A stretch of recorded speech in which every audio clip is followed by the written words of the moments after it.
Terima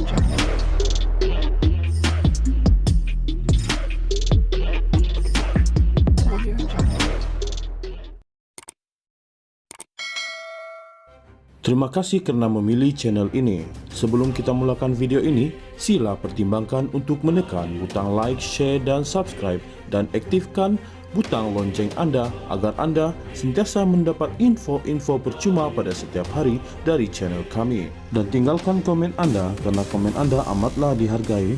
Terima kasih.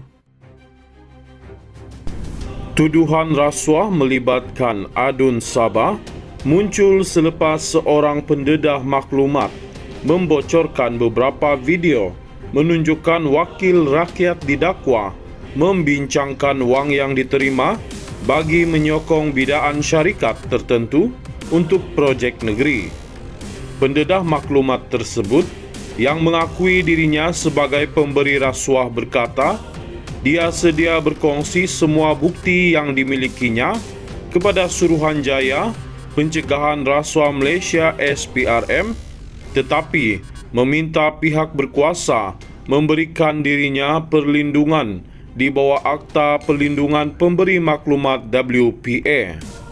Pun begitu, Putrajaya dan SPRM dilihat keberatan untuk menjanjikan kekebalan kepada pendedah maklumat tersebut sebelum dia tampil ke hadapan. Ketua Pesuruhjaya SPRM Tan Sri Azam Baki menegaskan undang-undang menyatakan pendedah maklumat dilindungi apabila memberikan maklumat kepada pihak berkuasa. Namun, kata Azam Baki, perlindungan tersebut boleh dibatalkan jika individu itu didapati terlibat dalam kesalahan tersebut. Pendedah maklumat kemudiannya menghantar surat kepada Perdana Menteri Anwar Ibrahim memohon agar dia diberikan perlindungan.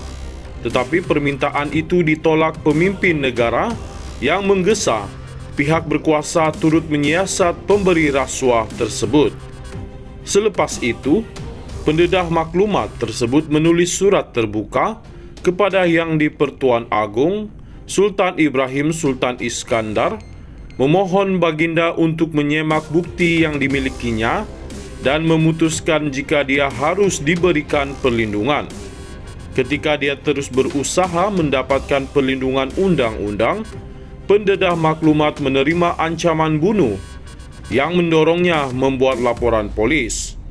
Sementara itu, pendedah maklumat telah menyerahkan beberapa klip audio dan video kepada Malaysia Kini yang mengaitkan beberapa adun Sabah termasuk yang berada dalam pentadbiran negeri. Antara rakaman perbincangan seorang adun negeri dengan seorang usahawan mengenai syarat-syarat pemulangan RM500,000 yang diterimanya sebagai ganjaran untuk menyokong projek tersebut di negeri ini. Adun Sindumin Yusuf Yaakob dituduh sebagai ahli politik dalam klip audio tersebut, tetapi dia menafikan perkara itu, berkata ia mungkin dihasilkan menggunakan kecerdasan buatan AI.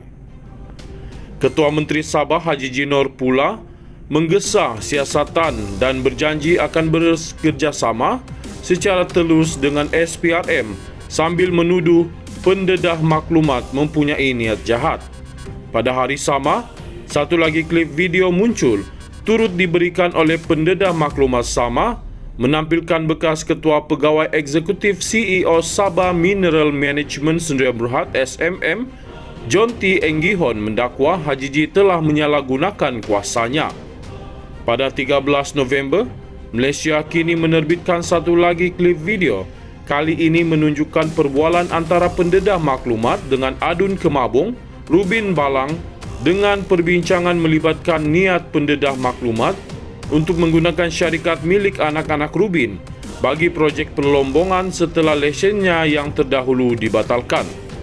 Dalam pendedahan terbaru pada hari Khamis, pemberi maklumat mendakwa membocorkan satu lagi klip video menunjukkan perbincangannya bersama adun Tempasuk Muhammad Arsyad Bistari.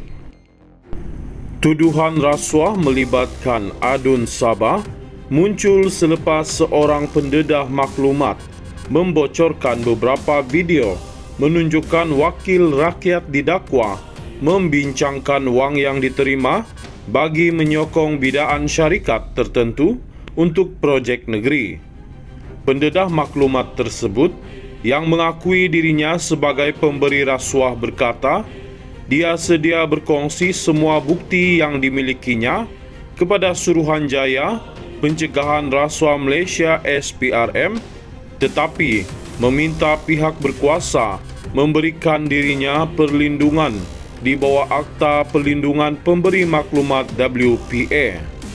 Pun begitu, Putrajaya dan SPRM dilihat keberatan untuk menjanjikan kekebalan kepada pendedah maklumat tersebut sebelum dia tampil ke hadapan.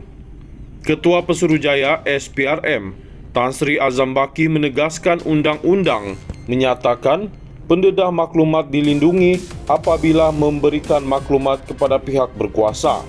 Namun, kata Azam Baki, perlindungan tersebut boleh dibatalkan jika individu itu didapati terlibat dalam kesalahan tersebut. Pendedah maklumat kemudiannya menghantar surat kepada Perdana Menteri Anwar Ibrahim memohon agar dia diberikan perlindungan. Tetapi permintaan itu ditolak pemimpin negara yang menggesa pihak berkuasa turut menyiasat pemberi rasuah tersebut. Selepas itu, pendedah maklumat tersebut menulis surat terbuka kepada Yang di-Pertuan Agong Sultan Ibrahim Sultan Iskandar memohon baginda untuk menyemak bukti yang dimilikinya dan memutuskan jika dia harus diberikan perlindungan. Ketika dia terus berusaha mendapatkan perlindungan undang-undang, pendedah maklumat menerima ancaman bunuh yang mendorongnya membuat laporan polis. Sementara itu, pendedah maklumat telah menyerahkan beberapa klip audio dan video kepada Malaysia Kini yang mengaitkan beberapa adun Sabah termasuk yang berada dalam pentadbiran negeri. Antara rakaman perbincangan seorang adun negeri dengan seorang usahawan mengenai syarat-syarat pemulangan RM500,000 yang diterimanya sebagai ganjaran untuk menyokong projek tersebut di negeri ini. Adun Sindumin Yusuf Yaakob dituduh sebagai ahli politik dalam klip audio tersebut, tetapi dia menafikan perkara itu, berkata ia mungkin dihasilkan menggunakan kecerdasan buatan AI.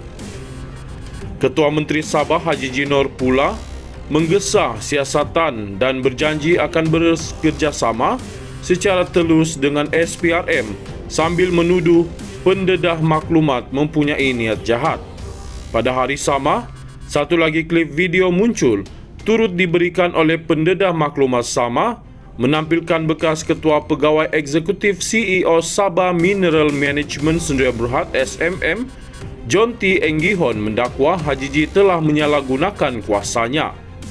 Pada 13 November, Malaysia Kini menerbitkan satu lagi klip video. Kali ini menunjukkan perbualan antara pendedah maklumat dengan adun kemabung Rubin Balang dengan perbincangan melibatkan niat pendedah maklumat untuk menggunakan syarikat milik anak-anak Rubin bagi projek perlombongan setelah lesennya yang terdahulu dibatalkan. Dalam pendedahan terbaru pada hari Khamis, pemberi maklumat mendakwa membocorkan satu lagi klip video menunjukkan perbincangannya bersama adun Tempasuk Muhammad Arsyad Bistari.